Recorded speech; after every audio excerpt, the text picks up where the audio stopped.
Þá sjáum við að kemur svona vindur af pallum í rauninni þar og þeirra átt. Og hann þeytir upp svona mikið á moldinni sem var aðsveið til hliðar. Þess vegna sáum við hann eiginlega kannski, því hann þeytir upp moldinni.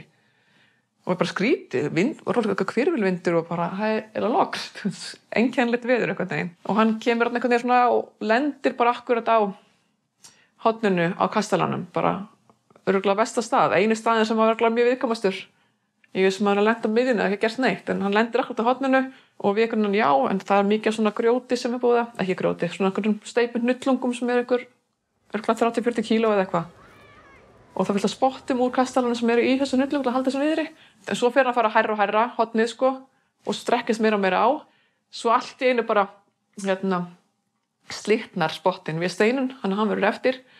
Og þá komin rosa spenna á hornið. Og þannig að það bara, puff, og það bara eins og teygjubyssa.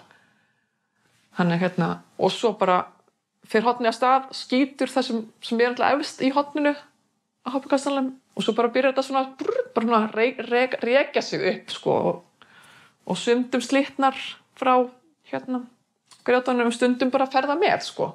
Þannig að kastalinn bara fer að hærra og svo bara fer hann að fara yfir, sko. 7 voru fluttir á sjúkrahús á Akureyri eftir slysið. Í ákæru sem síðar var gefin út vegna málsins kemur fram að 4 börn slösuðust alvarlega. 2 þeirra handleggsbrotnuðu og 1 hlaut brot á herðablaði. 1 barn slasaðist hins vegar langmest, Klara Lyngdal Kjartansdóttir, sem var 6 ára þegar slysið varð. Ég sá bara hana skjótast út fyrir, sko, þessi langa leið, hún var bara greið, þetta var hræðilegt.